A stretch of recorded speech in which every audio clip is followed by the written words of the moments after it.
Mau apa namanya?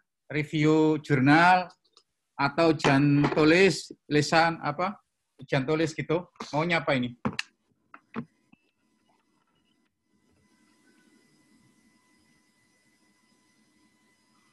Suka yang mana? Penugasan atau apa namanya? Ujian biasa? Biasa aja.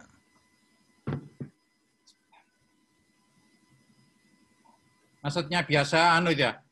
Dalam bentuk apa namanya? Ujian isian itu, esai gitu ya?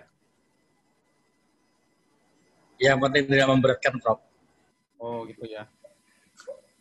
Memang wajah-wajahnya sudah berat gitu ya. Ditambah soal ya. Kita sudah banyak persoalan, Bob. Jangan dikasih banyak persoalan gitu ya. Tapi katanya hukum matematika itu min dikalikan min jadi plus katanya gitu. Kalau orang banyak persoalan, terus dikasih persoalan yang lebih besar, pasti persoalan yang lain hilang. Suaranya kenapa ada ya? Oke, jadi kalau Anda punya persoalan, saya kasih persoalan yang lebih besar, pasti persoalan Anda itu akan hilang. Karena apa? Yang kecil itu biasanya ditutup oleh yang besar gitu kan. Nah, makanya kalau dikasih persoalan yang berat itu, mesti alhamdulillah itu. Beda laki-laki itu kalau lihat apa istrinya di rumah itu semua persoalan itu hilang. Kenapa? Karena lihat istrinya itu persoalannya lebih besar daripada persoalan-persoalan yang ada gitu kan. Jadi hilang semua. Mungkin yang sudah nikah itu merasakan semua itu. Salah nggak ya?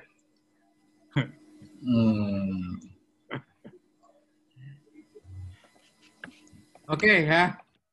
Mungkin ada yang tanya dulu sebelum saya. Kemarin saya sudah menjelaskan yang kualitatif itu sudah ya, sedikit ya.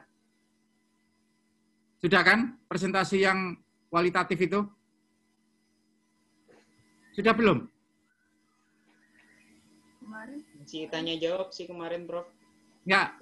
Saya pernah nggak menyampaikan tentang kualitatif, pendekatan kualitatif? Belum, Prof. Mungkin diulang aja, Prof. Nah, yang itulah ada gambar-gambar. Apa yang Anda perhatikan jika ada gambar seperti ini gitu? Belum ya? Belum. Prof. Jenis-jenis kualitatif itu belum ya? Belum, Prof. Belum, Prof. Belum ya. Yes. Mungkin sekarang dulu, mungkin ada yang mau tanya tentang kemarin, silakan sebelum saya ke sana.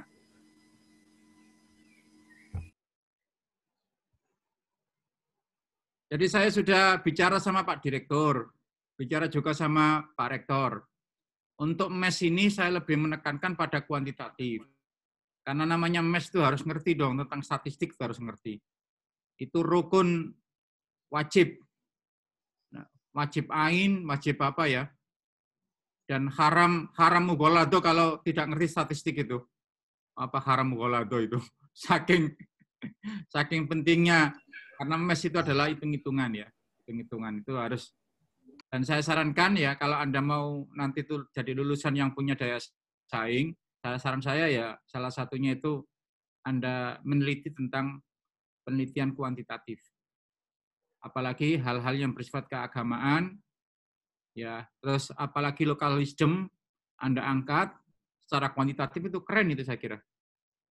Bahkan semalam saya sama Pak Rektor YN Palangkaraya ya diskusi, beliau tuh mau nulis, Prof, saya ini bidang saya teologi, apa Prof yang perlu saya kembangkan? Terus saya bilang gini, Pak Rektor kalau teologi kan sudah banyak, tentang ilmu akidah kan sudah banyak, biasalah itu. Mungkin di sana itu ada local wisdom, Pak Rektor. Wah, teologi itu kalau dikaitkan dengan local wisdom saya kira bagus. Terus dia ngomong apa gitu, terus saya bilang, ya itu bagus. Mungkin semacam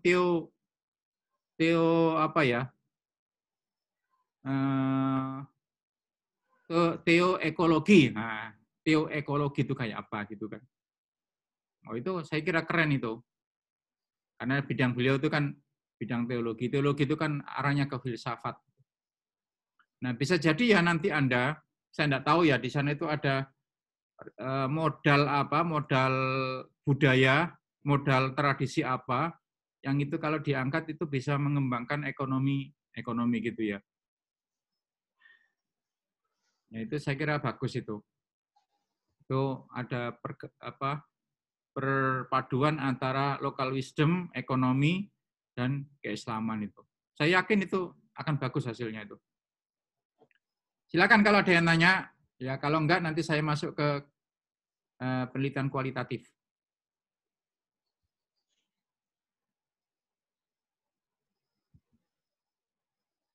Kalau nanya mengenai ini tanggal muda tapi uang di rekening kok sudah habis, Pak, ya jangan nanya saya gitu ya. Jangan nanya saya, nanya istrinya aja kenapa dikasih itu kok sudah habis.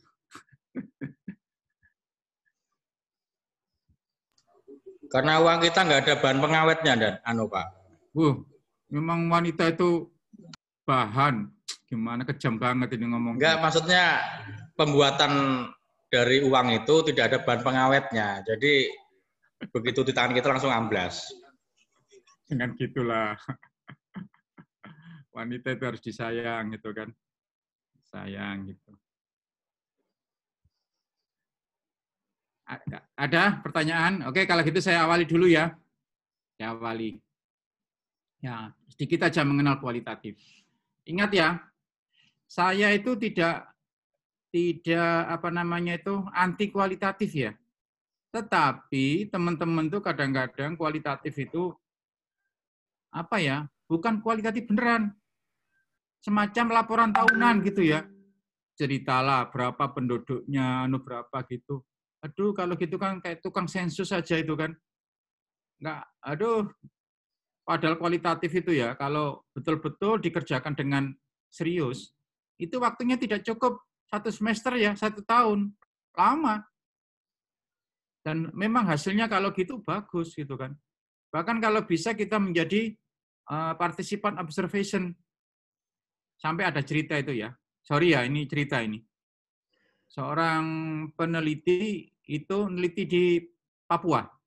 Di Papua. Tentang bagaimana sih kehidupan masyarakat Papua itu. Apa yang terjadi? Ternyata di Papua sana dia ikut satu rumah dengan kepala sukunya. Kepala sukunya. Mohon maaf ya, sampai dia ya diperlakukan seperti istrinya. Diperlakukan istrinya. Dan lebih lucu lagi, mohon maaf ini bahasa saya ini hasil pengakuan dari peneliti itu. Mungkin ya, mohon maaf ya, referensinya orang sana, ini orang Papua yang lama ya, bukan yang sekarang ya. Penelitiannya itu sudah lama itu ya. Orang sana. Dia kan antropologi ya. Antropologi. Jadi betul-betul melihat perilaku seseorang itu, ya makanya dia walaupun peneliti ya, mirip dia itu sebagai istrinya. Bahkan dia hubungan seksual itu biasa. Nah, lebih lucunya lagi ceritanya itu. Ya, referensinya orang sana itu ya kayak, mohon maaf ya, kayak anjing gitu. Jadi dia kalau berhubungan tuh ya kayak anjing gitu modelnya. Nggak kayak berhadapan tuh enggak. Dan itu kebiasaannya ya gitu memang gitu. Nah, sampai seperti itulah kualitatif itu. Saking ingin menjadi bagian dari satu itu sehingga gitu-gitu itu dikorbanin. Tapi dia kemudian mendapat sesuatu yang ia cari. Nah, mungkin kita nggak gitu ya, misalnya kita mau kualitatif di ekonomi pesantren gitu ya. Kita harus nyantri. Kita harus nyantri cara makannya bagaimana. Sehingga mungkin gini ya, bagaimana sih gaya pesantren itu dalam makan, dalam kehidupan sehari-hari. Nah, kita tidak akan merasakan itu semua kalau kita tidak menjadi santri. Makanya kita jadi santri dulu. Lalu kita bisa tahu kan. Sekarang kan, sorry ya, lagi ngetren sekarang. Santri jadi pejabat itu kan. Lalu kemudian di mana-mana itu ada ekonomi syariah. Bahkan Bu Sri Mulyani itu kan Ketua Dewan Pertimbangan ya, ekonomi syariah kan, beliau itu kan. Nah, artinya dalam konteks itu, ya kita harus tahu bagaimana sih akar ekonomi yang dikembangkan di pesantren itu. Nah, kalau Anda meneliti tentang itu ya, Anda harus jadi santri beneran. Kalau enggak ya, Anda tidak merasakan kayak apa. Gimana sih orang kok makan satu talam apa namanya itu ya? Kemudian makan, langsung makan bersama 4 orang, 5 orang gitu kan, rebutan gitu kan. Nah, gitu. Nah, apa sih nilai dari itu semua misalnya gitu. Kenapa kok tidak pakai piring satu persatu gitu? Nah, gaya-gaya gitu seperti itu juga harus dipahami. Termasuk yang saya mungkin pernah saya ceritakan ya, saya dikritik ya, saya diwawancarai oleh dia itu peneliti di bank luar negeri itu, Alien. Dia bilang gini, saya heran ya orang Indonesia itu. Susah payah orang Indonesia itu nabung untuk asuransi kematian. Biasanya tujuan daripada asuransi kematian itu nanti kalau ada yang meninggal, maka hartanya itu bisa diberikan pada anak-anaknya, terutama yang masih sekolah. Sehingga sekolahnya anak itu tidak terputus dengan kematian daripada orang tuanya. Tapi anehnya orang Indonesia itu ya, sudah susah payah seperti itu, nanti kalau dapat uang hasil asuransi, bukan untuk sekolah anaknya, tapi untuk selamatan. Coba orang NU itu ya, begitu meninggal aja selamatan.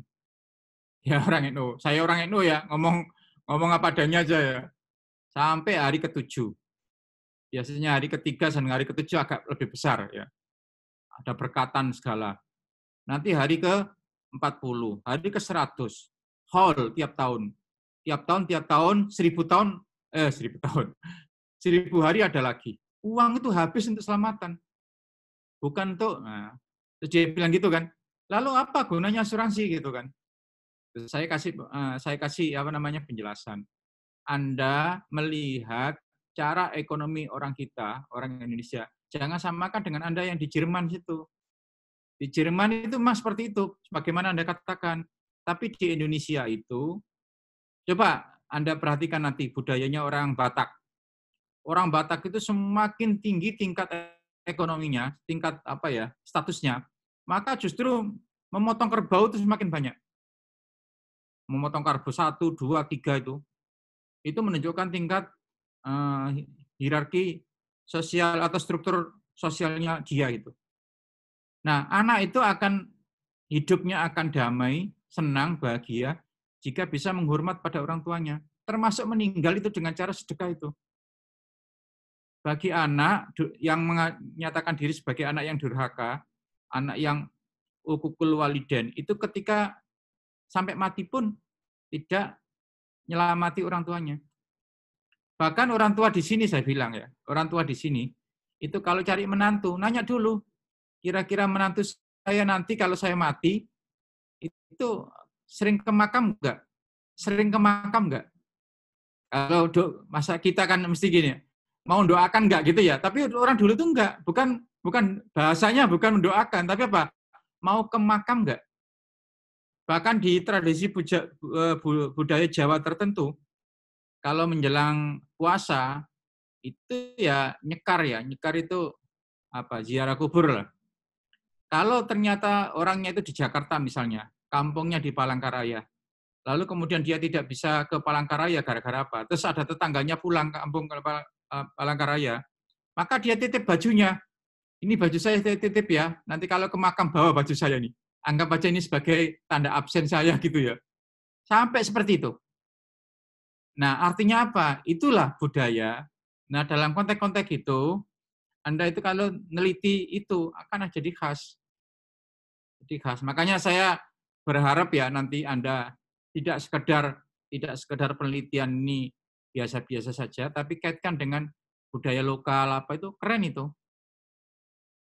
Syukur-syukur ya, yang itu bukan pakai kualitatif, pakai kuantitatif. Nah, karena gitu-gitu mestinya memang pakai kualitatif ya, kalau tidak kualitatif sulit itu. Artinya gini, pilihannya. Kalau kuantitatif, karena melibatkan berbagai ilmu ya, kalau kuantitatif itu termasuk statistik, ya sudah sekalian kuantitatif. Tapi kalau kualitatif, jangan main-main ya. Harus betul-betul memberikan kontribusi dari pemikiran penelitian ini. Misalnya tadi, bagaimana ekonomi dikaitkan dengan asuransi, dikaitkan dengan kenapa penggunaannya, pemanfaatannya. Kenapa asuransi kok untuk orang mati, bukan untuk orang hidup. pernah Kiai Said Agil Sirot itu, PBNU ditanya, guyonan itu ya, antara orang Muhammadiyah dengan orang NU.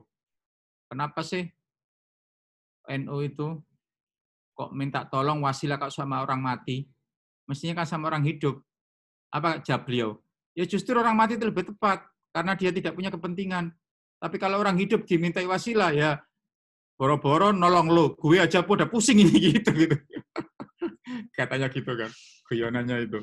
Nah, hal-hal itu tuh menarik loh untuk diteliti budaya itu. Silakan aja ya, silakan aja kalau Anda nanti kualitatif itu ya kualitatifnya seperti itulah. Hubungan ekonomi, hubungan coba kita lihat ya paradigma daripada kualitatif. Kemarin kualitatif kan sudah kan paradigmanya kan sudah itu. Bentar. Yang ini belum ya, yang ini ya. Ini belum ya? Belum. Belum. Oke. Oke, apa yang Anda lakukan jika melihat gambar seperti berikut ini? Nah, coba Anda perhatikan ini.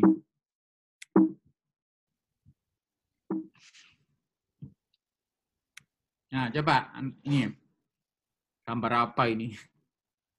Ini kita mencoba melihat fenomena. Kan kemarin kan kita lihat ya bahwa pembuatan suatu penelitian kan berawal dari fenomena. Anggap aja ini fenomena ya. Entah ini benang kusut atau gambar yang kusut, ruwet atau apa gitu ya. Nah, gitu kan ini. Ini yang pertama. Terus apa yang Anda lakukan jika Anda juga melihat kayak seperti ini? Dengan berbagai macam pattern ya atau bentuk, warna, apalagi ya, ukuran, pokoknya macam-macam lah. Kemudian strukturnya, macam-macam itu. Apa yang Anda lihat jika seperti ini? Anggap ini suatu fenomena ya ini ya. Lalu yang ketiga, ya apa yang Anda lakukan jika ada gambar seperti ini? Wah, ini tambah ruwet ini. Apa ini ya? Jangan-jangan laptop Anda lagi on, lalu Anda punya anak kecil, itu tutul gitu ya. Jadi seperti ini gitu ya. Atau ini semacam surat rahasia yang hanya berdua saja yang tahu ya, antara aku dan dirimu gitu ya, yang tidak tahu pada dirinya gitu. Atau apa gitu kan, kode-kode tertentu gitu kan. Nah, gitu kan. Misalnya gini. Nah, coba dari 3 fenomena tersebut, kalau Anda sebagai seorang ahli peneliti di bidang kualitatif, ya, maka Anda akan melakukan seperti ini. Nah, ini yang pertama. Benang kusut tadi, fenomena kusut itu akan terurai seperti ini. Dan ini nggak gampang, nggak cepet, lama ini. Kalau Anda, mohon maaf ya, Anda itu tipenya tipe nggak sabar gitu ya. Mau cepat selesai penelitiannya, ingin cepat lulus Pak, ya gitu. Biar saya naik pangkat, naik jabatan bagi yang kerja. Bagi yang belum kerja, biar saya cepat dapat pekerjaan Pak. Ya, bagi Anda yang belum dapat jodoh, ya daripada jadi jomblo rahimakumullah terus-menerus ya. Jadi supaya saya cepat Pak dapat pasangan Pak, misalnya gitu kan. Maka kalau Anda melihat fenomena ini, yang ruwet ini, nggak sabaran untuk mengurai pelan-pelan, akhirnya apa? Main potong-potong aja. Kan banyak kan orang yang punya benang kusut gini, daripada mengurai lama-lama, yang rapi, digunting, potong gitu kan. Mesti nanti ya, pertama jeleknya adalah ada benang yang terlalu kusut akan dibuang. Nggak bisa dimanfaatkan, itu yang pertama. Yang kedua, potongan-potongan itu akan disambung lagi, pasti ya jelek lagi. Seandainya itu sampai panjang sekian, terus kita buat layang-layang, kita adu, pasti cepat kalah kita. Karena apa? Penuh dengan sambungan-sambungan itu. Kalau layang-layang, kalau pakai sambung-sambungan itu kan, lawan benangnya lawan itu, maka dia akan berhenti di situ, gampang tergores, gampang putus kan. Tapi kalau halus gitu, sehalus sutra gitu, sulit. Nah, kira-kira gitulah. Makanya nggak bisa cepat kualitatif itu, kualitatif. Karena kualitatif itu bukan sekedar laporan tahunan itu. Oke, ini yang pertama. Sekarang yang kedua, coba Anda lihat. Nah, gambar seperti ini ya. Mau diapain ini, Pak? Ternyata kalau Anda mau seperti ini, nah, ini gabungan antara ilmu dengan seni gitu ya. Nah, seperti ini jadinya. Malah bagus. Nah, coba bayangkan ini. Ada sesuatu yang bisa dirangkai, satu kesatuan yang rapi, satu logika ya, tata urut yang logis gitu, kira-kira gitu. Tapi ada hal-hal yang tidak perlu dimasukkan. Coba lihat ya sebelahnya itu. Itu kan ada sesuatu yang tidak perlu dimasukkan ini. Ada kayak bintang itu ya, ada kayak gambar kepala manusia, ada yang kotak, dibuang aja. Ada segitiga gitu kan, dibuang saja itu.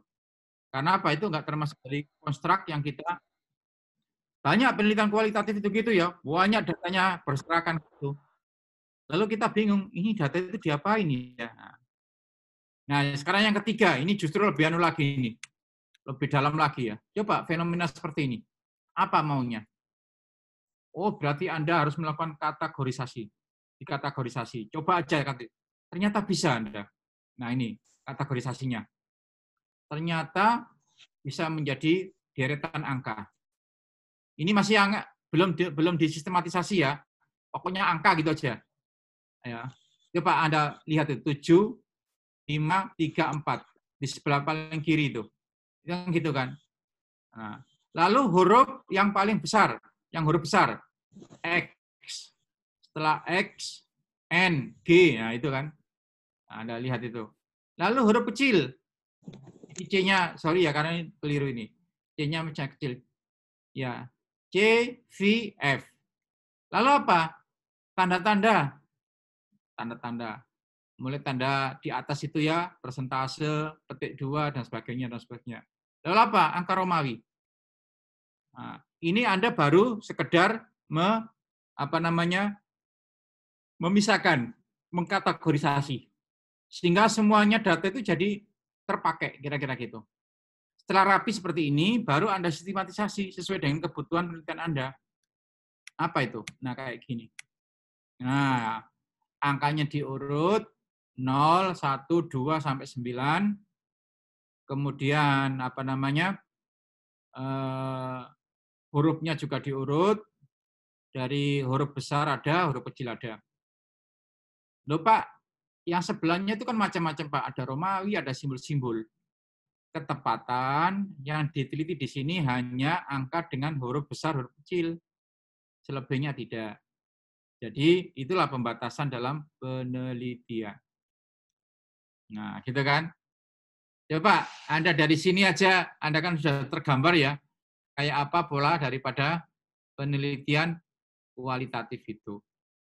Ya, itu ya. Ada yang tanya, silakan sebelum saya teruskan. Saya kira penjelasan sederhana dengan gambar itu aja Anda sudah terbayang ya, bagaimana pola kualitatif itu. Tapi tadi juga bisa ya digunakan sebagai dasar untuk pembuatan identifikasi masalah ya. Itu cara berpikir yang sederhana tadi itu. Dengan gambar-gambar itu kita akhirnya bisa memilah-milah ya mana fenomena yang harus diselesaikan itu. Oke, mungkin ada yang tanya dulu, silakan.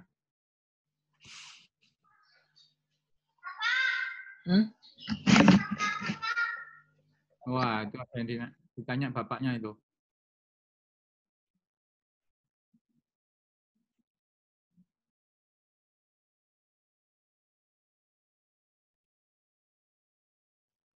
Oke, ada? Kalau nggak ada, saya teruskan ya, kalau gitu. Oke, ciri-ciri metode kualitatif. Coba kita lihat.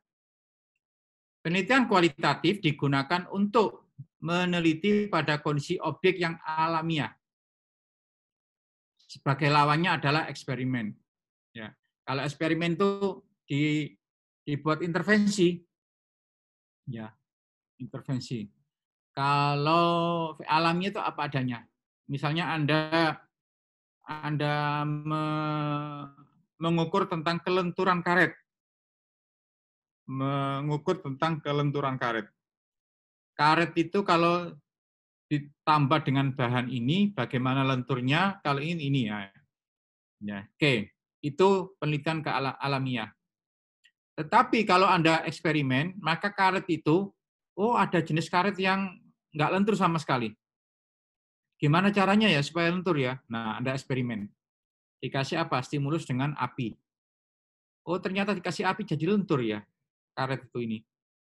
Berarti kalau gitu, untuk melenturkan karet itu dengan api. Berarti api berpengaruh untuk melenturkan, misalnya gitu ya. Itu namanya eksperimen. Karena di situ tidak alamiah. Nah, dilakukan dengan intervensi gitu. Anggap aja kalau Anda mau menggait cewek itu ya. Sekarang yang lebih tepat itu cowok menggait cewek atau cewek menggait cowok ya? Lebih tepat mana ya? Di Palangkaraya lebih banyak mana cowok dengan ceweknya ya? Cewek, Prof. Cewek. Cewek. Cewek menggait cowok gitu? Bener gitu? Nggak yakin saya. Ya karena jumlah cowoknya sekarang kan lebih sedikit. Ini kan saya lagi evaluasi UMPTKIN S1 ini. Bayangkan ya, 70% itu cewek, 75% cewek yang daftar di S1 seluruh Indonesia itu. Yang 30% cowok ini. Berarti dari segi pendaftar ini 1:3 ini. Makanya kalau Anda orang laki-laki istrinya 1 itu dolim itu. Dan kalau Anda seorang perempuan kalau tidak mau dimadu oleh suaminya juga dolim itu. Egois namanya itu. Bukan dolim ya, egois itu. Makanya kalau dulu itu kumbang mencari bunga, sekarang bunga mencari kumbang gitu katanya gitu. Oke ya. Jadi oke. Nah, itu kalau alami. Dengan sendirinya fitronya manusia itu adalah mencari atau dicari kira-kira gitu. Bisa enggak Pak kemudian kita eksperimen Pak dengan kuantitatif? Bisa. Caranya apa? Kita nggak usah ngomong I love you, nggak usah ngomong apa. Kita santai aja. Tapi apa? Tiba-tiba kita pakai minyak wangi yang sangat-sangat manjur. Begitu orang itu tercium wangi Anda itu, wah nyari-nyari itu. Kayak apa? Aks itu ya. Wanginya begitu menggoda itu ya. Selanjutnya terserah Anda gitu ya. Kira-kira seperti itu. Nah, itu namanya intervensi. Ada intervensi karena itu ada eksperimen. Terus ini satu. Yang kedua sekarang, Anda nggak usah pakai minyak, nggak usah pakai apa. Tiba-tiba Anda bawa mobil Mercy, mobil BMW, ya. Lalu apa? Turun persis di depan cewek yang Anda senangi. Nggak usah ngomong, cukup turun gitu aja. Bagaimana responnya? Gitu kan, ketika gitu. Itu gitu. Yang ketiga, tiba-tiba Anda bawa gitar, lalu Anda nyanyi. Anda tidak ngomong aku cinta padamu enggak, tapi nyanyi aja. Nyanyinya itu pakai ya dengan suara yang enak, dengan bahasa-bahasa yang sesungguhnya itu ingin mengutarakan cinta pada dia, tapi dengan cara nyanyi gitu. Nah, bagaimana responnya? Itu namanya eksperimen. Nah, eksperimen itu biasanya pakai kuantitatif. Tetapi kualitatif itu alamiah banget. Alamiah banget. Ya. Bahkan dulu itu orang tua itu katanya, kalau kamu mau lihat pasanganmu yang asli, lihat setelah ia bangun tidur. Kayak apa gitu. Kalau sudah bersolek udah lain wajahnya itu. Sekarang itu sudah luar biasa orang pakai operasi plastik.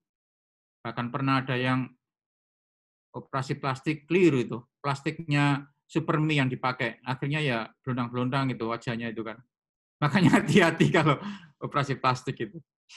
Memang kualitatif seperti itu ya. Umpamanya seperti itu. Jadi Anda punya imajinasi kayak apa nanti model kualitatif itu. Oke, itu yang pertama ya. Jadi kualitatif itu sifatnya alami. Kalau eksperimen ada tambah-tambahan tadi, itu kuantitatif. Apa respon cewek jika Anda pakai minyak wangi, jika Anda turun di mobil, jika Anda nyanyi pakai gitar dengan suara yang enak, atau Anda ngaji Quran murotal dengan bagus. Nah, apa responnya gitu. tujuannya adalah untuk memprediksikan, mendeskripsikan, dan menganalisis fenomena, peristiwa, atau aktivitas sosial yang berlangsung di masyarakat. Jadi sifatnya deskripsi ya, bukan pengaruh ini dengan pengaruh itu. Tadi kan kalau pengaruh ketertarikan cewek terhadap bau wangi, terhadap mobil gitu kan. Ini enggak, kita ingin mendeskripsikan. Ada fenomena ini apa yang terjadi ya. Orang kok sekarang ini apa ya, contohnya apa mengenai ekonomi itu. Ada dahsyatnya bersedekah gitu ya. Lalu ada orang kok berbondong-bondong sedekah, mendatangi anak yatim, itu apa ya? Fenomena ini ada apa ya gitu misalnya. Peneliti adalah sebagai instrumen kunci. Nah, sementara kalau kuantitatif tidak, justru pada variabelnya yang penting. Tapi kalau kualitatif bukan variabel, penelitinya itu sendiri sebagai kuncinya. Karena variabel sesungguhnya ya peneliti itu, peneliti dan yang diteliti, subjek yang diteliti. Pengambilan subjek, sumber datanya ya dilakukan secara purposive, bertujuan ya. Makanya purposive ada, jangan sampai ya Anda menggunakan istilah purposive sampling untuk kuantitatif. Salah itu. Purposive itu hanya untuk kualitatif. Dan snowball. Snowball itu gini, tidak harus Anda menentukan respondennya nanti sebanyak 10 orang, nggak harus. Satu aja, nggak apa-apa dulu. Satu, oh ternyata kok ada informasi bagus ya. Kira-kira informasi ini siapa ya yang bisa menjelaskan lebih lanjut ya? Cari orang lain. Atau kita tanya orang itu, Bu, Pak, tahu enggak siapa orang yang ahli bidang? Oh, sono, coba ke sono saja. Nah, itu snowball namanya.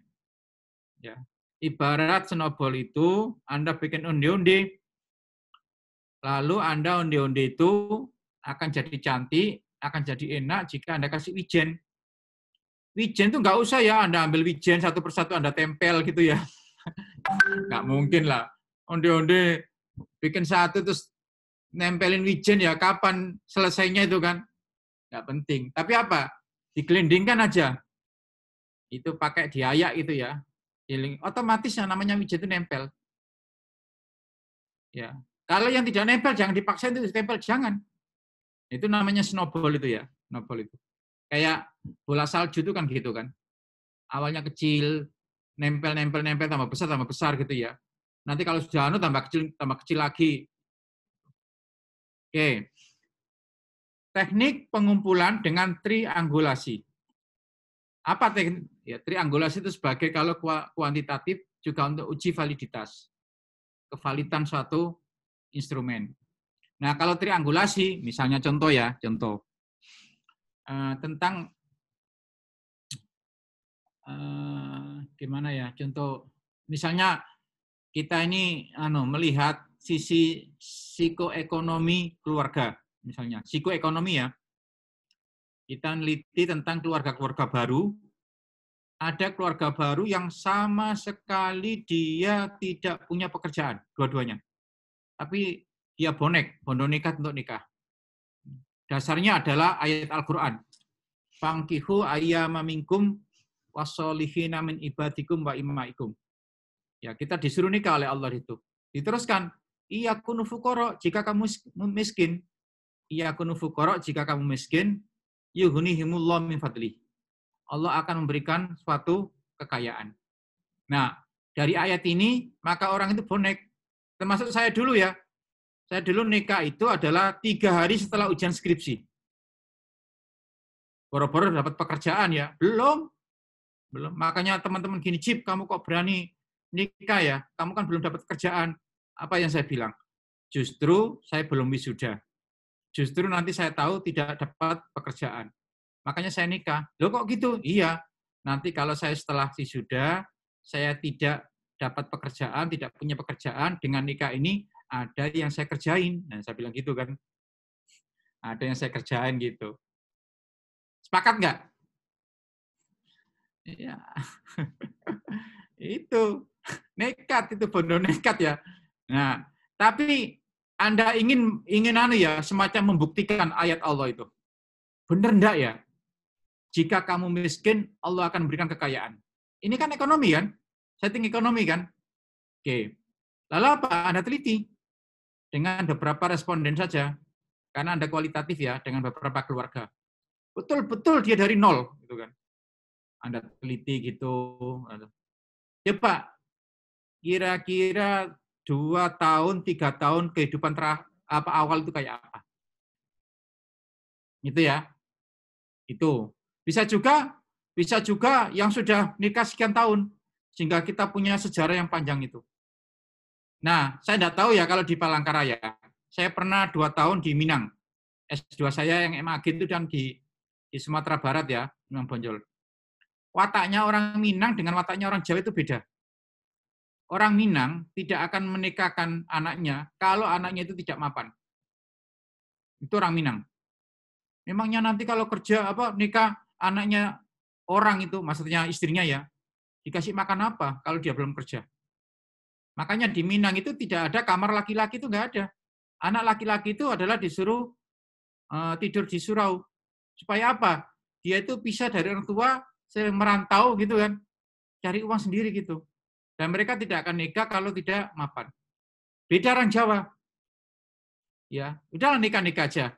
Masalah makan nggak makan, kumpul nggak apa-apa. Yang penting kumpul. Nah, sekarang kita lihat efeknya.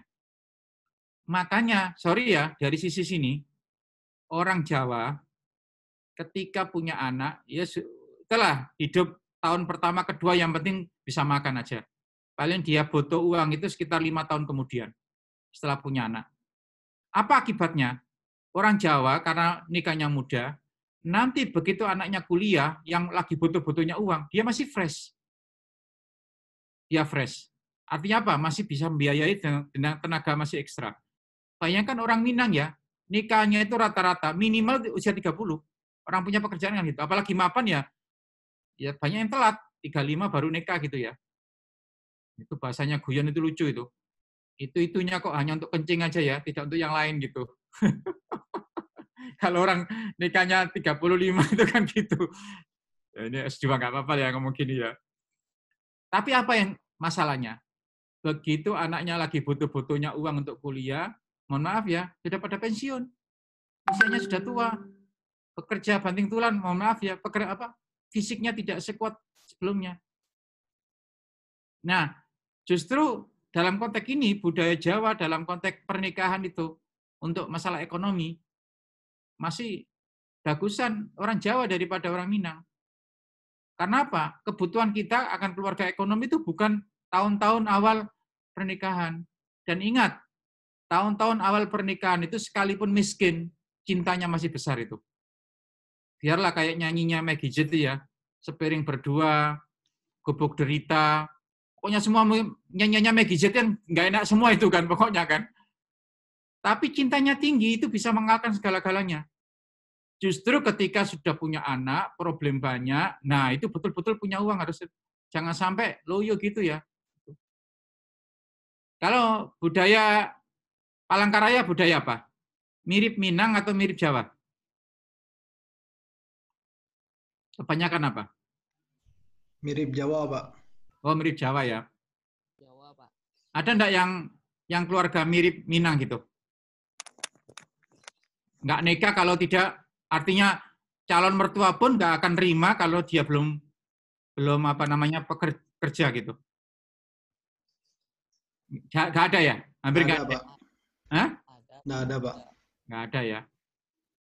Berarti beruntung Anda itu ya. Beruntung itu. Coba kalau nunggu pekerjaan dulu, nggak kawin. Ada candaannya itu, Pak. Gimana? Tapi ini jorok, Pak, mohon izin. Apa itu? Kalau nggak diizinkan karena nggak punya pekerjaan, hamilin aja dulu katanya, Pak. Oh gitu. Ya Zainal aja itu, yang lain enggak itu. Alhamdulillah sudah punya pekerjaan duluan, Pak. Oh gitu.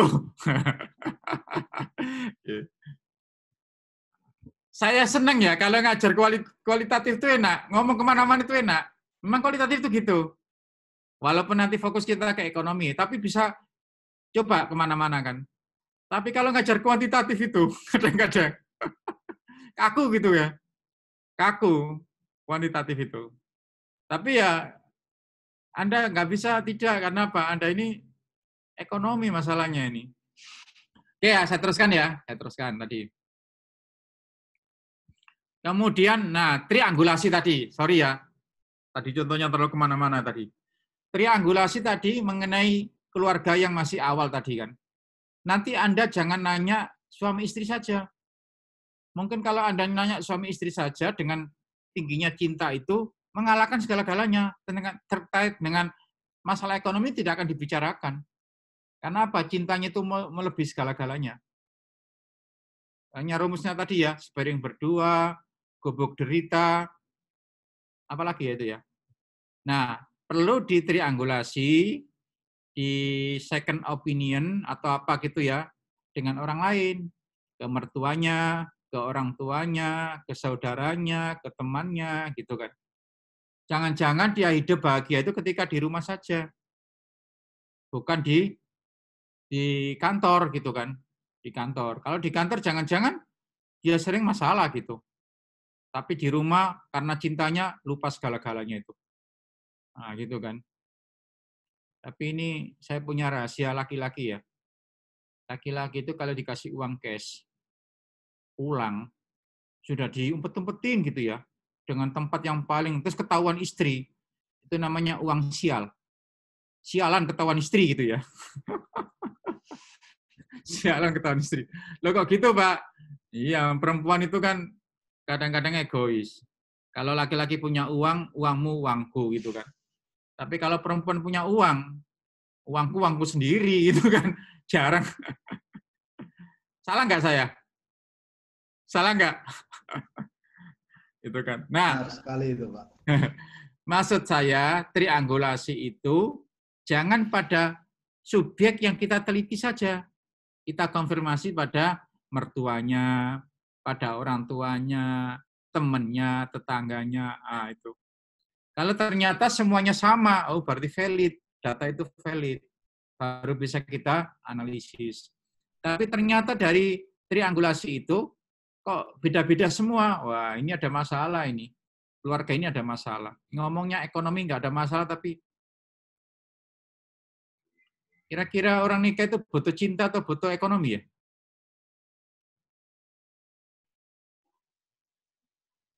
Butuh keduanya, Pak, mohon izin.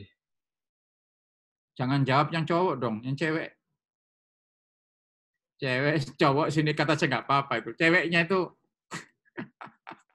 ceweknya suka lebih enak mana? Pasif. Cintanya tinggi tapi miskin, uangnya banyak tapi nanti dia berpeluang untuk selingkuh atau poligami. Pilih mana ya? Kok nggak bisa dipilih, Pak? Puji gimana, Puji? Pilih mana, Puji? Pilih yang pertama tadi, Prof. Apa itu? Pilih yang cintanya banyak, Prof. Esi pilih apa, Esi? Suaranya nggak denger ini, Esi. Yang pertama aja, Prof. Yang pertama. Ya. Deta. Pilih yang mana, Deta? Yang pertama juga, Prof. Apa? Yang pertama juga. Oh, gitu. Rina, ada enggak Rina ini? Nurina? Ada, Prof. Saya, Prof. Ya, pilih yang mana kamu? Yang pertama juga, Prof. Wah, pertama. Tuh, dengerin ya. Nanti tentang cinta. Tenang, saya punya buku tentang risalah cinta. Nanti saya kasih tips semua. Jadi santai aja kita laki-laki. Saya punya buku risalah cinta ya. Seri psikologi Islam ya. Ya. Salah satunya saya kasih tips. Allah itu zat maha pencinta, maha memberi rasa cinta, maha dicintai. Tapi Allah itu senang dengan kalimat yang ringan diucapkan. Tapi sangat senang Allah itu kalau dipuja-puja dengan 4 kalimat itu. Apa itu? Subhanallah, alhamdulillah, la ilaha illallah, wallahu akbar. Sucikan pasangan Anda. Pasti dia senang. Ya. Terus hamdalah, ucapan terima kasih pada dia. Ya. Terima kasih aku bisa nikah sama kamu. Coba kalau aku tidak bisa nikah sama kamu, jadi apa aku? Puja-puja gitu aja, senang gitu udah. Kepalanya udah besar gitu. Kamu itu saya bersyukur, cantiknya nggak bisa diukur gitu ya. Sekebun binatang manapun, cantikmu tidak ada yang bisa mengalahkan gitu kan. La ilaha illallah. Jangan duakan cinta. Ya, jangan duakan cinta. Allah itu ya, semua dosa itu diampuni, kecuali satu, syirik. Jangan duakan cinta. Kata orang Jawa Timur, kalau pohon bercabang itu wajar, tapi kalau cinta bercabang itu kurang ajar itu ya. Kurang ajar itu. Allahu Akbar, agungkan pasangan Anda. Nah. Coba filsafat 4 itu. Saya kalau diminta ceramah ya, ceramah nasihat pernikahan itu, khutbah nikah itu aja saya sampaikan. Sampai itu saya menjelaskan mengenai mawaddah warahmah itu. Kayak apa gitu ya, untuk mencapai litas kunu ya. Litas kunu itu kan zona damai kan. Nah, gitu. Kok jadi ngomong nikah ini ya? Oke. Berikutnya ya, analisis data bersifat induktif ya, dan kualitatif. Kenapa Pak induktif Pak? Karena dari lapangan baru kita teorikan, baru kita generalisasi. Beda dengan kuantitatif, berangkat dari berangkat dari kuantitatif itu berangkat dari teori dulu ya. Dari variabel teori, baru kita breakdown dalam instrumen ke lapangan. Walau kualitatif terbalik. Hasil penelitian kualitatif lebih menekankan makna daripada generalisasi. Misalnya ada 4 keluarga ya, apa sih makna 4 keluarga yang ada itu? Tidak perlu disimpulkan, nggak perlu. Tidak perlu digeneralisasi seperti kuantitatif. Yang penting kita bisa beri makna. Kalau ini maka ini, kalau ini maka ini, gitu aja. Jadi tapi dari semuanya bisa disimpulkan, nggak bisa gitu ya. Ini maknanya ini maknanya ini gitu kan. Kenapa sih orang itu pakai baju garis-garis lurus ke atas? Oh ternyata maknanya adalah dia itu orang pendek, orang cebol. Kalau dia pakai baju garis-garis ke atas itu terlihat dia itu tinggi. Kenapa sih dia kok pakai garis-garis nyamping itu ya, horizontal gitu. Oh, karena orang itu sangat tinggi. Ya. Kalau dia pakai tegak lurus itu seperti tiang listrik gitu kan, udah kurus kayak tiang listrik gitu kan. Nah, misalnya gitu kan. Apalagi sudah gizinya berkurang gitu kan. Oke, berikutnya ya. Tahapan metode kualitatif. Ya. Kapan metode kualitatif itu dilakukan adalah bila masalah-masalah penelitian belum jelas. Masih remang-remang, bahkan masih gelap. Justru itu akan semakin menambah kepercayaan kita untuk semakin meneliti lebih jauh. Beda kalau kuantitatif kan jelas itu kelihatan.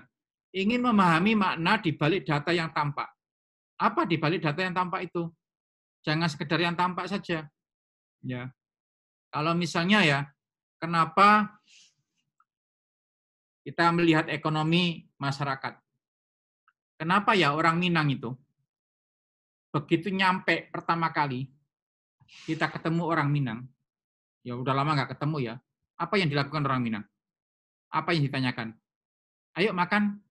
Belum makan kan? Ayo makan gitu. Itu pertanyaan orang Minang. Makan dulu. Apa ya maknanya ya? Kok kenapa ketika kita ketemu orang Minang kok tidak makan ya? Oh, ternyata budaya Minang itu adalah bagaimana restoran. Bikin restoran itu. Dia ingin memperkenalkan bahwa dia itu punya kekhasan makanan yang khas, masakannya yang lebih dari yang lain. Makanya makanan Minang itu ya, itu di mana-mana itu hampir standar. Hampir disukai oleh banyak orang. Iya kan? Minang itu di mana-mana kan standar kan? Seperti itu kan. Makanya pelari di dunia ini paling nggak bisa cepat itu, nggak nyampe itu orang Minang. Konon ya, orang se-Indonesia ini perwakilan provinsi, lomba lari itu. Begitu lomba lari cepet-cepetan, wah orang Minang tuh kuat ya larinya ya. Begitu nyampe perempatan, dia berhenti. tengok kanan, tengok kiri gitu kan. Lihat, kira-kira kalau ini dibuka warung nasi Padang itu laku nggak ya? Oh laku. Begitu gitu larinya berhenti dia, dan dia berhenti di situ selamanya itu. Makanya kalau orang Minang suruh lari itu nggak nyampe-nyampe itu. Karena apa? Karena itu. Nah, ternyata orang Minang itu ngajak makan itu tidak sekedar gratis. Itu bagian dari iklan dia. Karena apa? Kekuatan orang Minang itu masakannya itu standar. Dan dirasakan nikmati banyak orang itu. Itu misalnya itu ya. Misalnya gitu. Oke, yang pertama. Yang kedua, coba Anda perhatikan. Kenapa semua presiden itu kok dari Jawa? Kenapa itu? Kalau dulu ada Pak Habibie, itu bukan karena pilihan. Karena pelimpahan kan Pak Habibie itu kan. Ya, mulai dari Pak Karno, Pak Harto, ya kan? Kemudian Gus Dur, Megawati, SBY, terus kemudian Jokowi itu kan. Kalau Pak Habibie itu karena pelimpahan, bukan karena pemilihan. Coba, karena budaya Jawa itu bisa merangkul seluruh perbedaan yang ada di budaya yang lain. Mohon maaf. Ini tidak ingin sara ya, tapi ya coba kalau di Palangkaraya sana kasus Dampit itu ya antara Madura dengan Dayak gitu kan. Di Jakarta ini sering berantem itu Betawi sama Madura, Betawi sama Bugis, Makassar. Di mana juga gitu. Tapi jarang ya. Orang Jawa itu berantem itu jarang. Walaupun banyak. Karena Jawa itu sing waras ngalah. Sing waras ngalah. Berarti kalau ada orang berantem itu, kalau dia merasa waras, lari dia. Bukan lari, menghindar, kira-kira gitu. Ngapain gitu dilawan, ya udahlah biar nanti kalau dia capek kan berhenti sendiri.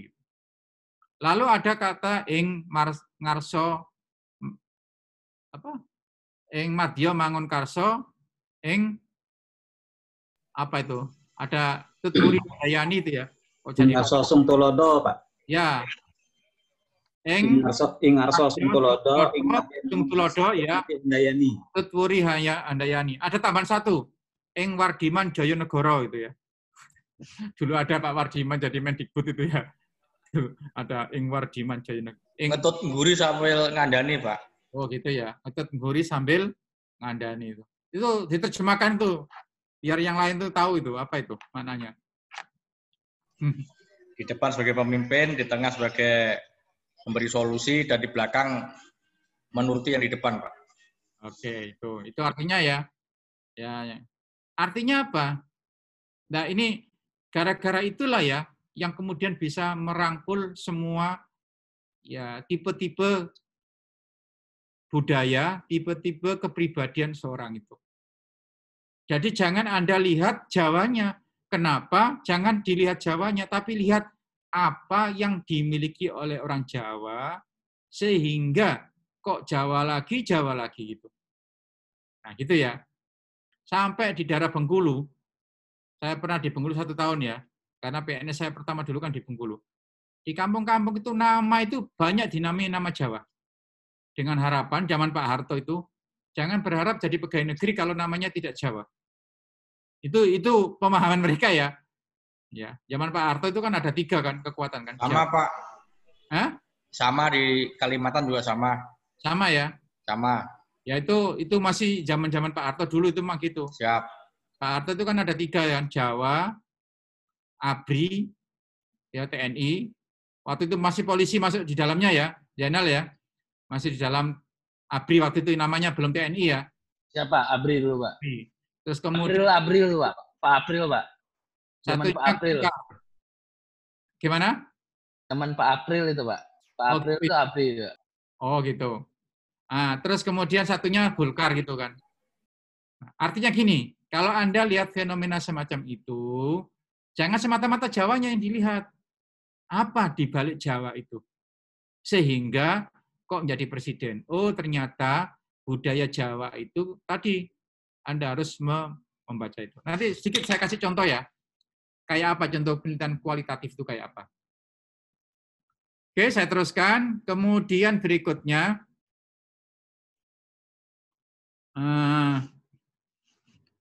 memahami interaksi sosial yang kompleks. Nah, tadi itu. Saya kira Anda sudah paham ya. Interaksi sosial itu nggak sesimpel yang kita ya. Ada efek domino, ada efek multi relasi dan sebagainya. Memahami perasaan orang lain. Coba bayangkan, penelitian kok memahami perasaan orang lain. Jangankan kita memahami orang lain, memahami diri sendiri aja kadang-kadang nggak paham, Pak. Ya, makanya ada istilah aku sebagai I dan aku sebagai me. Kalau aku sebagai I itu aku sebagai subjek. Kalau aku sebagai me, aku sebagai objek. Misalnya gini, kalau Anda nanya, Mujib kamu itu siapa? Saya jawab, Mujib adalah bla bla bla bla. Berarti aku sebagai I, karena aku adalah subjek. Tapi kalau saya bilang gini, ya, nanya pada Anda itu, menurut Anda Mujib ini siapa? Terus Anda, oh Pak Mujib itu gini ya, berarti aku sebagai me. Ternyata kadang-kadang antara itu aku sebagai I, aku sebagai me itu beda ternyata. Beda ternyata. Ya. Apa yang kita pahami, jangankan pada orang jauh, pada keluarga aja kadang-kadang gitu, pada anak aja kadang-kadang gitu. Makanya coba Anda teliti itu ya.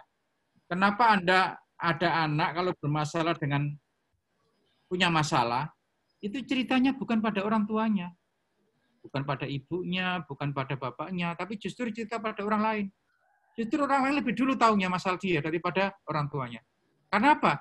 Di situ ada alienasi dalam keluarga, keterasingan dalam keluarga. Karena apa? Nggak nyambung tadi antara aku sebagai I, aku sebagai me.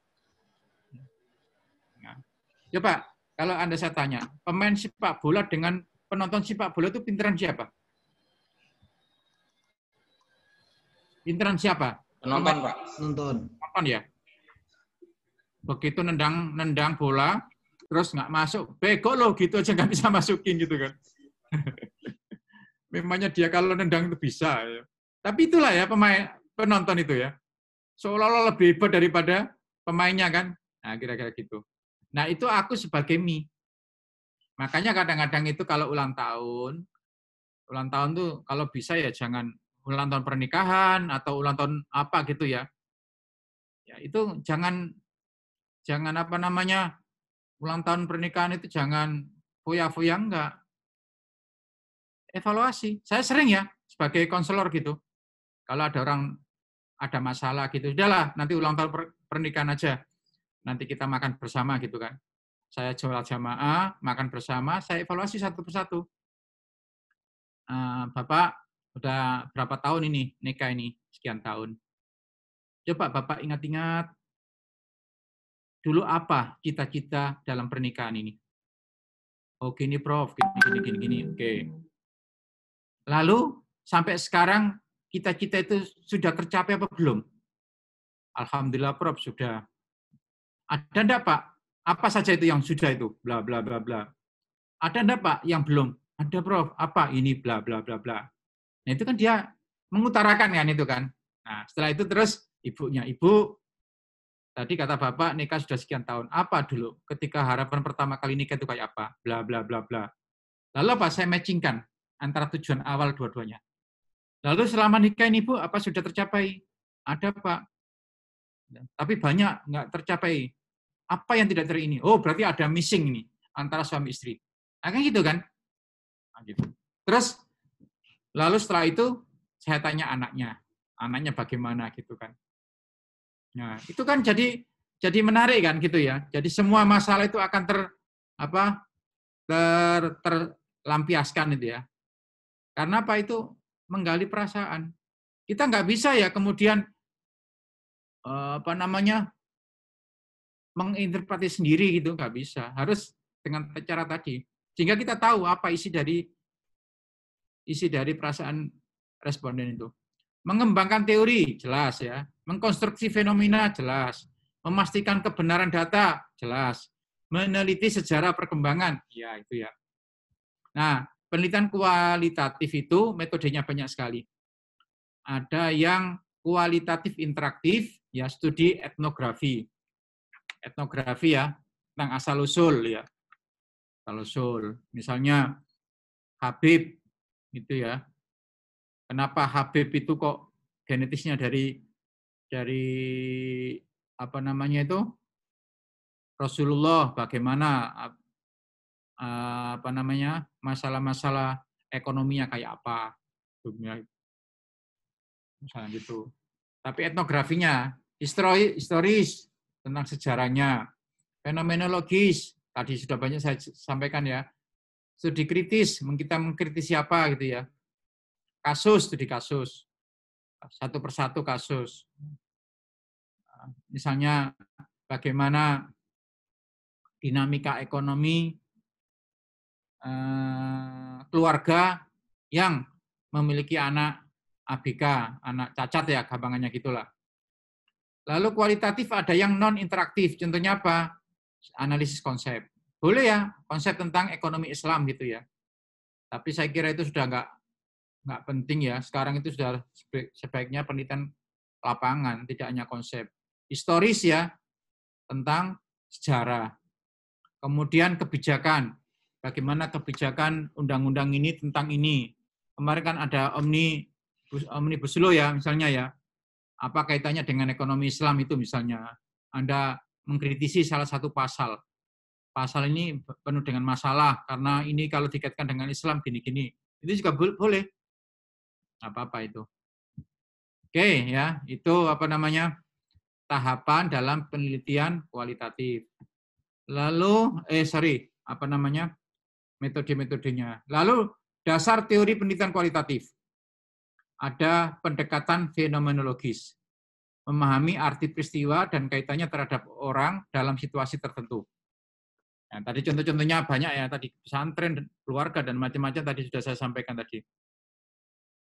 Interaksi simbolik, pengalaman manusia ditengahi oleh penafsiran. Apa yang bisa kita interpretasi ya terhadap interaksi simbolik itu. Kebudayaan, aspek-aspek kebudayaan etnografis. Yang tadi yang saya sampaikan bagaimana budaya-budaya di Palangkaraya sana. Etnometodologi, studi tentang cara individu menciptakan dan memahami kehidupan sehari-hari. Ya, karena misalnya etno ini lebih lebih spesifik dibanding dengan kebudayaan. Oke.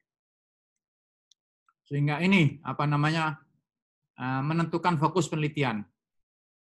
Kalau kuantitatif kan kita kemarin kan menentukan variabel. Tapi kalau kualitatif menentukan fokus penelitian. Apa itu? Disarankan oleh informan. Informan itu bisa dosen, bisa hasil penelitian sebelumnya gitu kan. Oh, ini yang belum tergarap. Nah, karena ini penting ini. Berdasarkan domain tertentu. Dari banyak hal tentang kehidupan keluarga itu kita ambil masalah ekonominya. Jadi masalah ekonomi itu kita lihat dari sisi lainnya. Misalnya gini contohnya. Ini enggak tahu ya apa ini sudah saya sampaikan di ini enggak. Jadi teman saya itu menjadi konselor psikolog pernikahan itu selama 15 tahun. Lalu ada orang terkenal, anaknya itu cerai. Nanyalah teman saya yang jadi psikolog itu. Menurut Anda sebagai psikolog, apa penyebab perceraian? Dengan tegas teman saya itu mengatakan, maisha yang haram. Cara mendapatkan uang dalam kehidupan rumah tangga itu yang haram. Loh, Anda ini psikolog atau agamawan? Saya psikolog. Saya menerapkan ilmu psikolog. Tapi hasil saya kasus per kasus yang saya tangani klien tentang pernikahan itu, tentang perceraian itu maisha yang haram. Nah, coba ya. Lalu Anda cermati, benar enggak ini? Memang sih saya lihat ada hadis, man akala luqmatan minal harami pannaru ala biha. Barang siapa yang memakan sesuap makanan haram, maka neraka berhak dimiliki.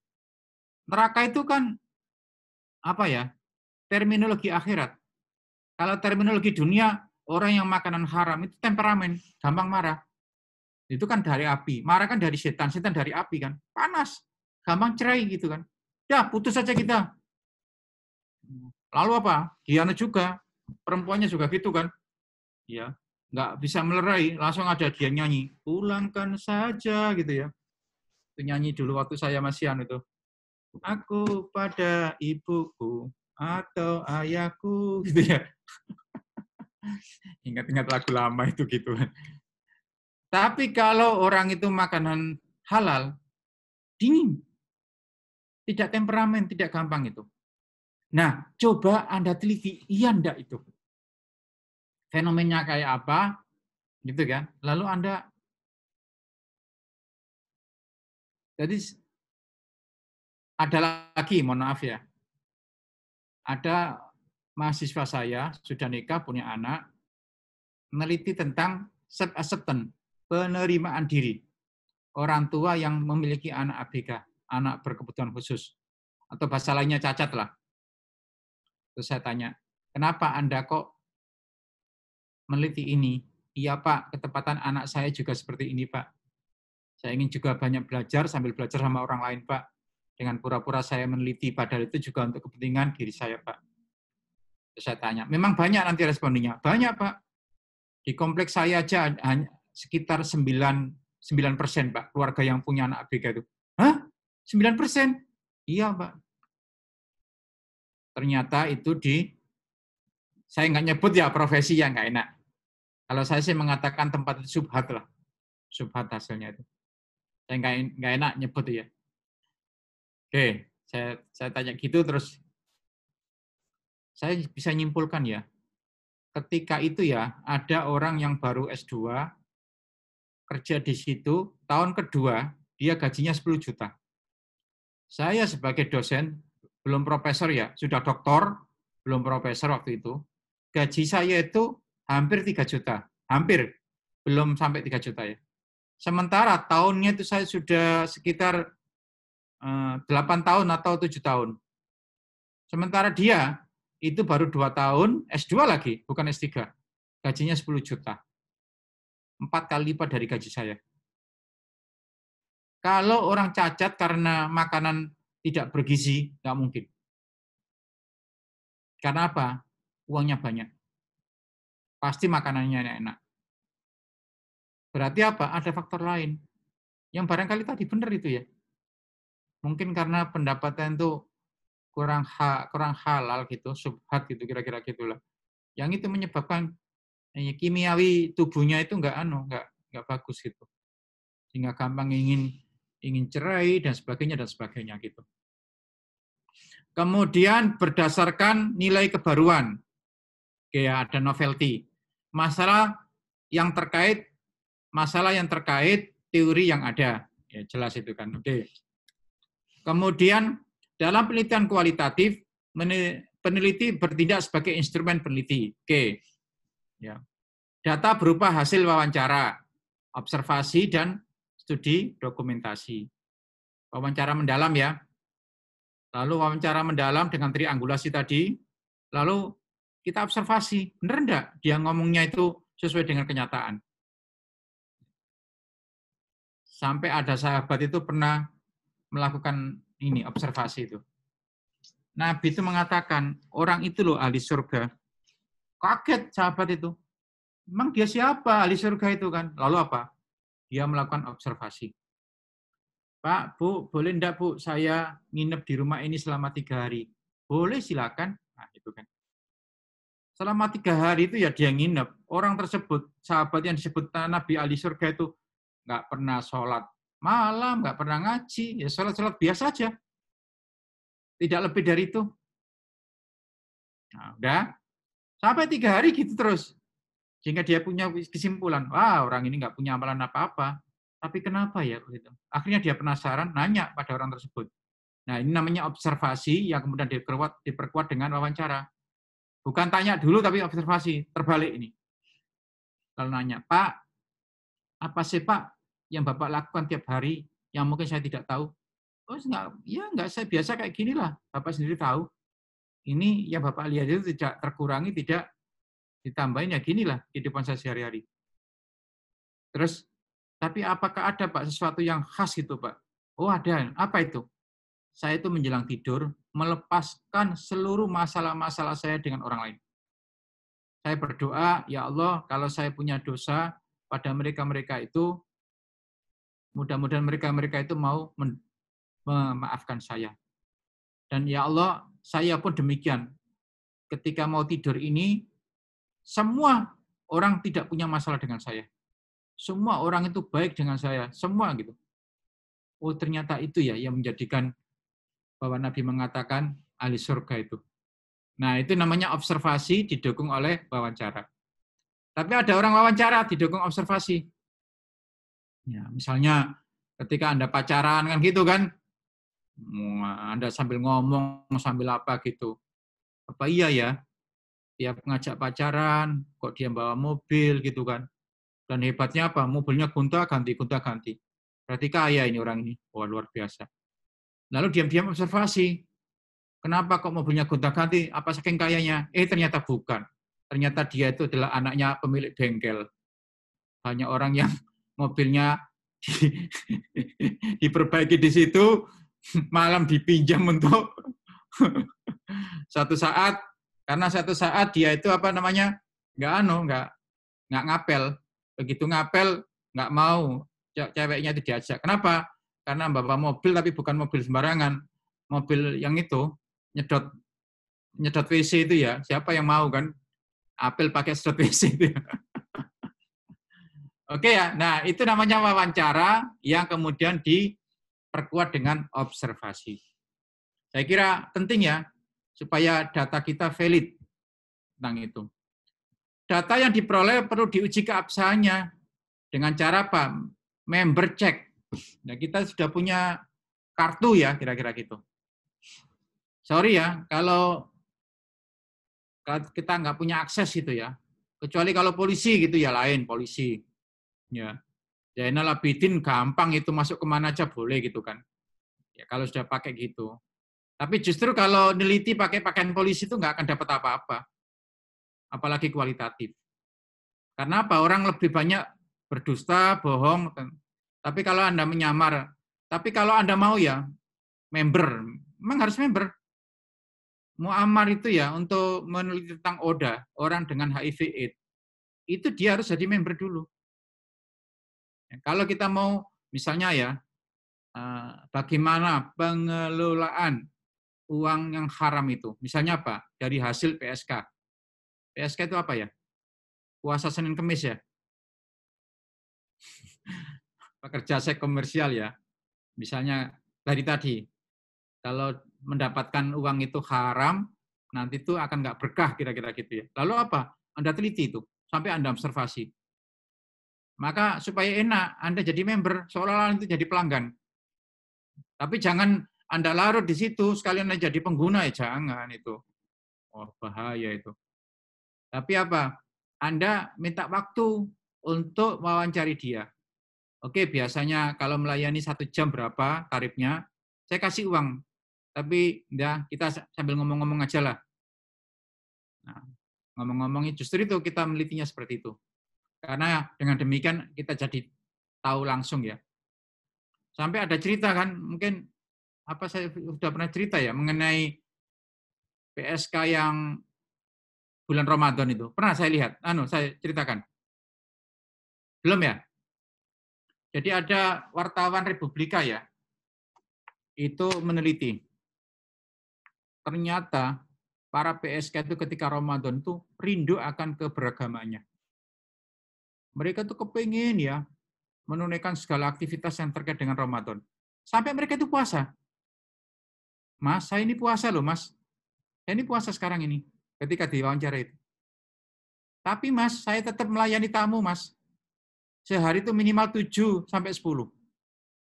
Jadi bayangkan ya, kita jangan melihat itu dosa tidaknya ya, melihat bahwa hati kecilnya itu ya, orang kepingin menuju religius itu tinggi sekali. Sambil puasa, sambil melayani. Nggak tahu fikih apa itu ya, madhab apa itu. Atau madhab Eko Abu Nizam gitu ya, atau madhab apa, saya nggak paham, Mbak. Atau Arsyad Fatoni gitu. Madhab baru ya. Tapi itulah ya, fitrah manusia itu ingin baik pada Allah itu. Melayani. Terus, aduh Mas, saya itu kepengin sholat, sholat, taraweh. Tapi Mas, jam-jam itu ada jam laku-lakunya saya, rame-ramenya saya. Kalau saya ikuti sholat itu kan lama, Mas. Itu nggak boleh mucikari saya, Mas. Wah, itu saya jadi terenyuh ya dengan apa? Terenyuh bukan karena PSK-nya, bukan. Ya Allah ya, ternyata alhamdulillah ya. Ternyata ini kerinduan ini. Kadang-kadang, kan ini di Jakarta kan lagi rame dengan kasus Habib Rizik itu ya. Ya. Bayangkan ya, saat pandemi seperti ini tuh orang itu kan rindu ya akan hal-hal gitu. Kita jangan lihat Habib Rizik jeleknya, tapi kerinduan orang ingin dunia spiritualitas itu seperti itu. Sampai gara-gara saking senangnya ketemu gitu, protokol kesehatan itu dilupakan. Ah, mati itu karena Allah. Gitu. Orang kadang jatuh cinta kan gitu kan. Udah lupa segala-galanya. Jangankan mati. Persoalan apapun, kalau udah jatuh cinta itu sudah seperti itu. Nah, fenomena-fenomena itu yang perlu diangkat. Saya ini termasuk konsultan di Mabes TNI. Waktu Habib Rizik pulang itu sekitar 2 hari, 3 hari. Saya ngisi di sana. Di Mabes di bagian Bintal ya, di Mabes TNI. Saya sih bilang gini, udahlah Habib Rizik itu jangan terlalu dimusuhin. Santai aja lah, jangan, biarin aja. Nanti berhenti sendiri kok. Sebab dia kalau semakin dilawan, semakin marah. Mohon maaf ya, saya nggak setuju dengan Menhan itu. Habib Rizik itu kecil, nanti beda dengan Khomeini, nanti nggak ada yang begitu datang beludak ke apa kata itu yang di YouTube itu. Menhan, lihat ini, katanya nggak ada orang, lihat segini banyak itu. Lang FPI kok dilawan gitu kan. Biarin aja itu, santai aja. Ya lebih lucu lagi, Nikita Mirjani dilawan itu. Ya, sama aja itu. Biarin aja, itu diam-diam sendiri. Oh, Nikita Mirjani dilawan, malah ya tambah kacau itu. Maksud saya itu ya apakah sebelum Inul ngebor itu, Inul nggak ada ngebor itu? Banyak saya lihat. Begitu Inul dirame-ramekan, jadi terkenal Inul itu. Jadi ngebor terkenal itu. Makanya dulu waktu Gus Dur ada, Gus Dur gimana ngebornya Inul? Biarin aja, gitu kan kata Gus Dur. Kenapa Gus Dur? Saya nggak lihat tau. Saya nggak lihat katanya. Iya justru secara psikologis itu biarin aja gitu kan. Itu lebih aman. Maksudnya jangan ditantang-tantang gitu loh. Jangan ditantang-tantang itu. Tidak berarti pembiaran bukan. Akhirnya apa rame, akhirnya apa gitu kan. Aduh. Apa memang sengaja ya dibikin rame gitu ya. Biar tambah seru-seru dikit itu. Oke ya.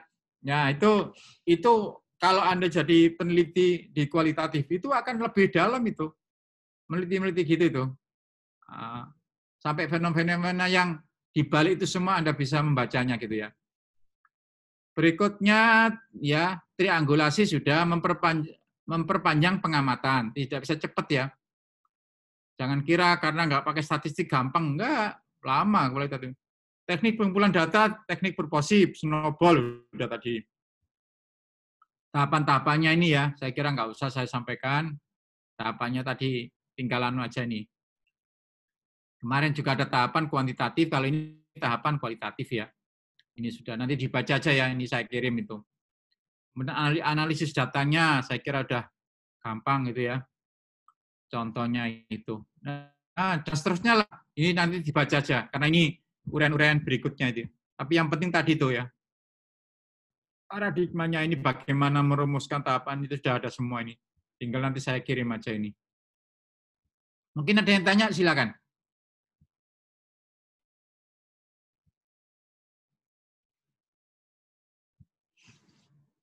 Kalau saya tanya, silakan.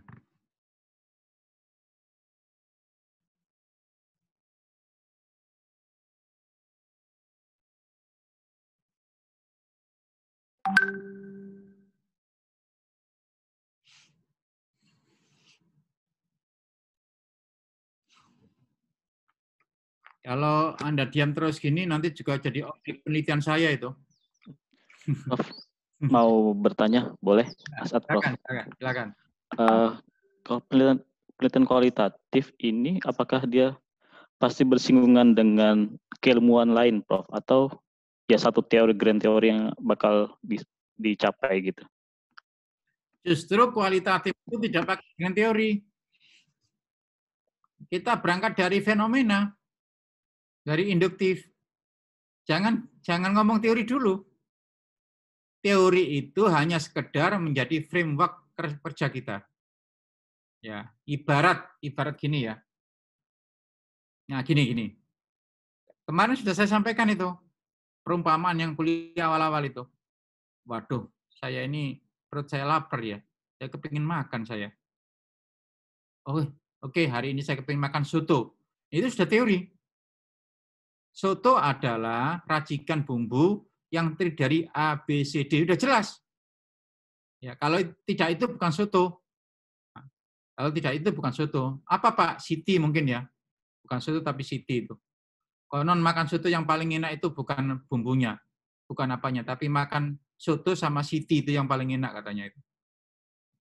Nggak tahu bener nggak itu ya. Siti siapa itu? Siti Nurhaliza. Katanya sekarang kan bukan zamannya Siti Nurbaya, tapi zamannya Siti Nurhaliza.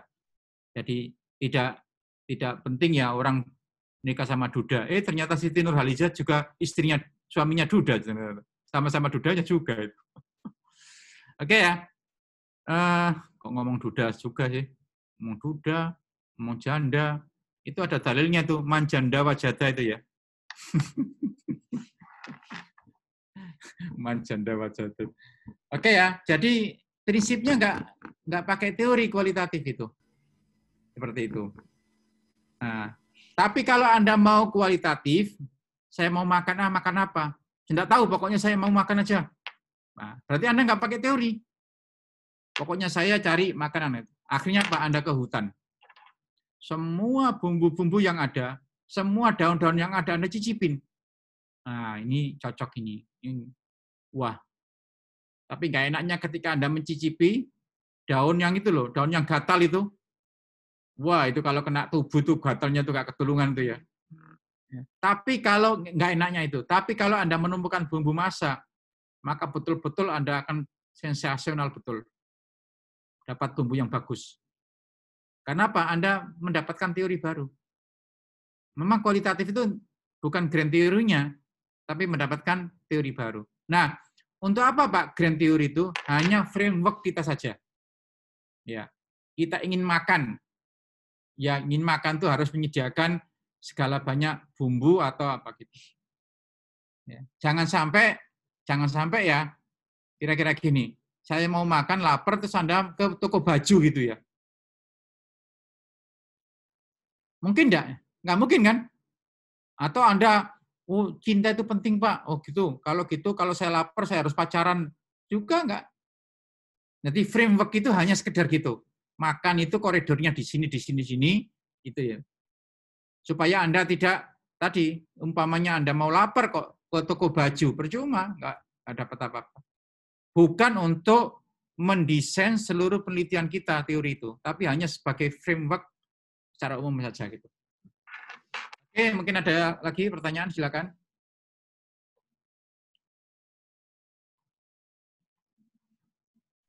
Alhamdulillah ya, hari kemarin mantan Warek 1 Pak Abdul Qadir SK profesornya sudah turun.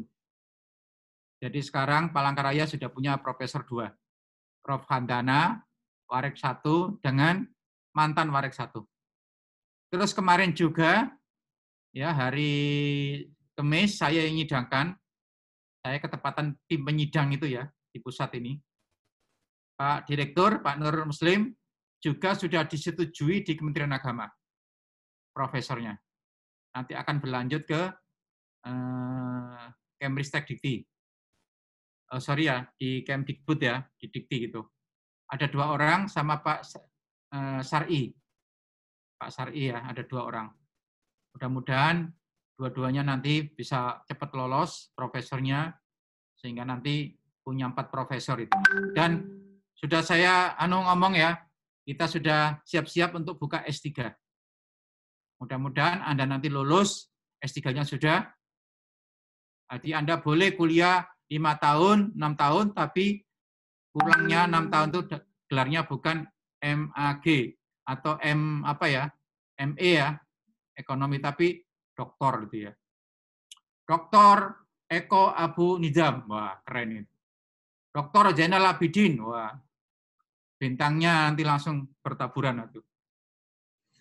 Ya, kalau Asar Fatoni bukan bintang beneran, itu bintang kejora itu namanya itu. Keren saya kira itu ya, saya kira keren. Kalau nanti tes ini sekarang juga pimpinan lagi berjuang untuk alih status dari IAIN menjadi UIN. Tadi saya makan sama Pak Rektor, sama Bu Warek tadi pagi ini di hotel. Semalam juga gitu, saya berdampingan aja. Malah Pak Rektornya yang belum profesor itu. Pak Rektornya belum profesor itu. Coba ini fotonya saya dengan Pak Rektor ini. Saya kirim ke grup. Saya kirim ke grup. Grup kita itu, oke. Medpen. Nah, itu kan. Udah masuk di grup itu.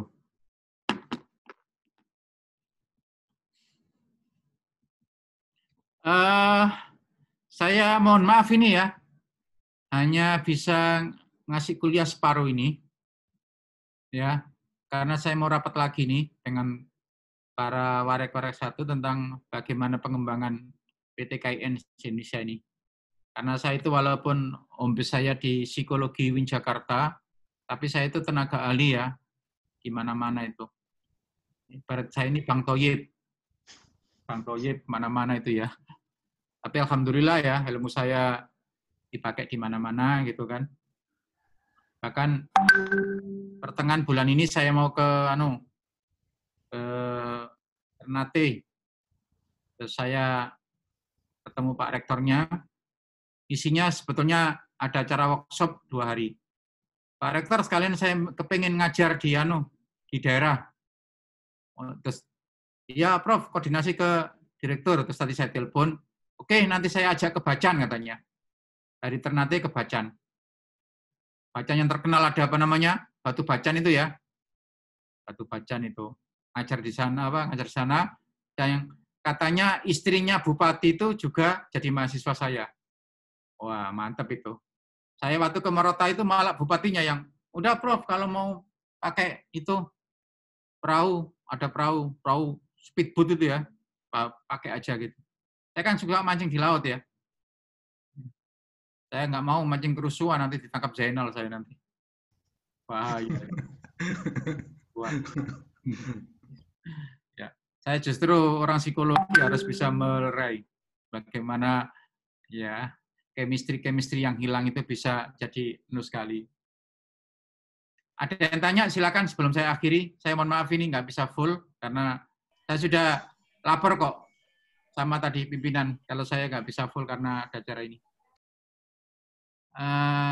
Katanya Pak Nur Muslim, ini pertemuan terakhir, pertemuan besok itu tinggal ujian katanya gitu. Bener nggak gitu? Pertemuan ke-8 itu tinggal ujiannya. Itu seolah-olah itu kayak UTS UAS gitu, sekalian gitu. Ya gitu ya? Sepertinya, Prof. Ya, katanya gitu. Berarti ini pertemuan terakhir ini. Kalau pertemuan terakhir di pesantren itu salam-salaman, habis itu kemudian makan bersama gitu. Sayangnya kita ini tidak luring, sayangnya daring ini. Waduh. Nunggu pandemi berakhir, Prof. Baru makan-makan. Saya itu senang, biasa saya sama mahasiswa S2, S3 itu. Kalau S1 enggak, kalau S2 itu kita akhiri kita makan di mana gitu kan.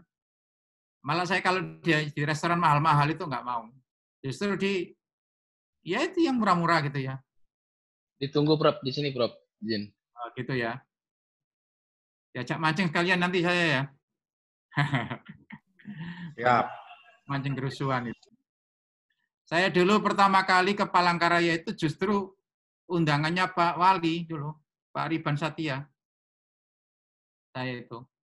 Kalau kenal Pak Ibnu, rektor lama itu sudah lama, tapi pertama kali saya menginjak, enggak pertama kali. Pertama kali sudah lama saya pernah ngisi acara inspektorat, saya yang ngisi di Palangkaraya.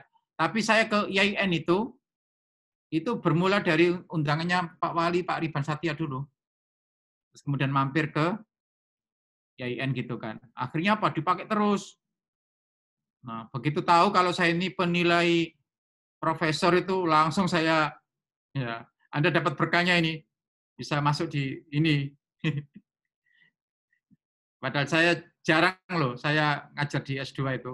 Di UIN Jakarta aja saya nggak mau lagi ngajar di S2. Saya ngajar S3 aja lah. Nggak capek saya. Di psikologi ada S2, saya mau ngajar di psikologi tempat saya. Tapi kalau di pasca sarjananya ada S2 saya nggak ngajar. Yang ngajar di S3-nya saja kan. Bimbing tesis sudah nggak mau lagi saya. Karena udah capek ya. Bimbing disertasi itu kan berat. Hanya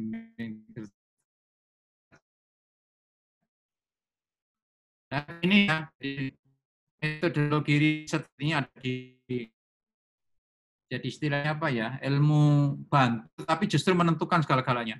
Konon, tesis yang baik adalah tesis yang segera diujikan.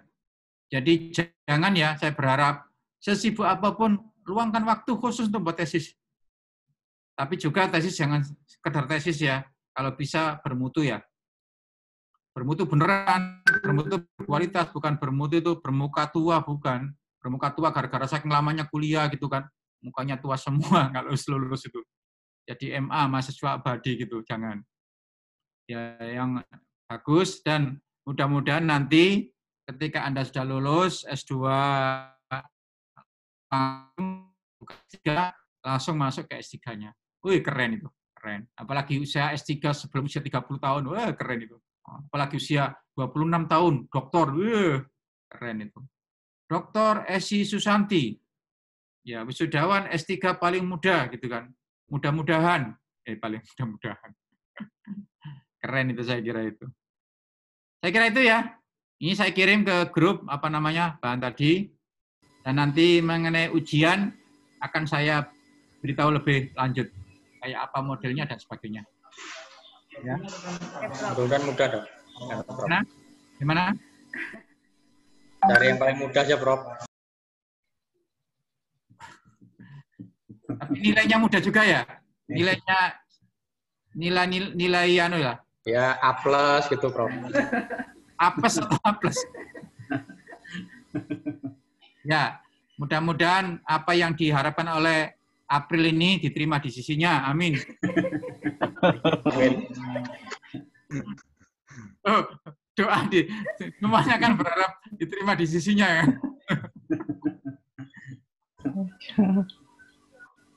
Ya, semuanya gitu. Pada prinsipnya saya gampang kok saya kok.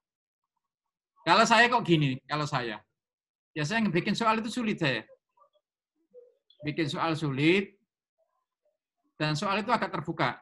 Tetapi ada tetapinya. Ngasih nilai yang mudah saya. Kalau saya ngasih soal itu sulit, mudah, itu sama dengan saya ini mengecilkan kemampuan Anda.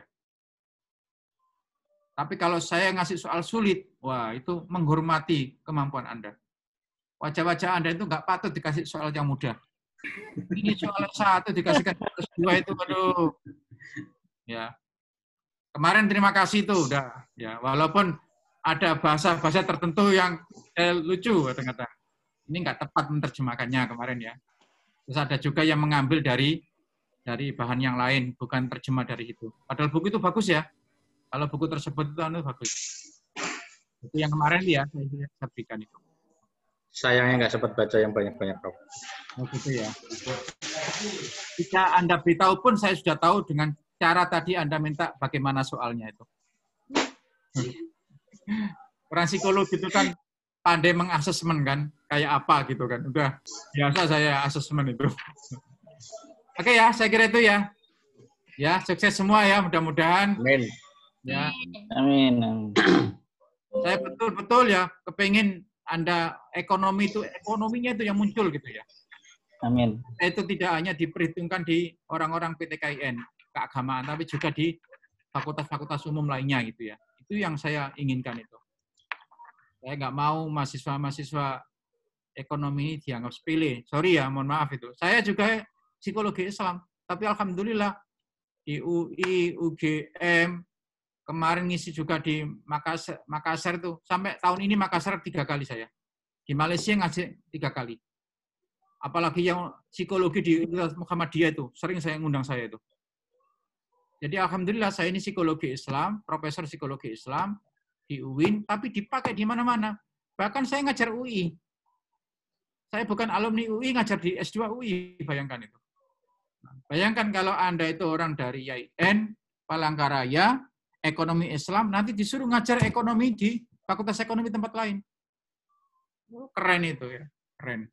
Saya pun bangga punya mahasiswa seperti itu. Nah, kira-kira gitu kan. Jadi optimis ya, optimis. Saya berharap itu jadi betul. Oke, saya kira gitu. Mudah-mudahan sukses semua ya. Amin. Nah, jangan pandemi, lawan semua. Ya optimis sambil berdoa, sambil kita usaha yang semaksimal mungkin ya. Protokoler kesehatan juga dijaga. Oke, sekian. Mohon maaf. Assalamualaikum warahmatullahi wabarakatuh.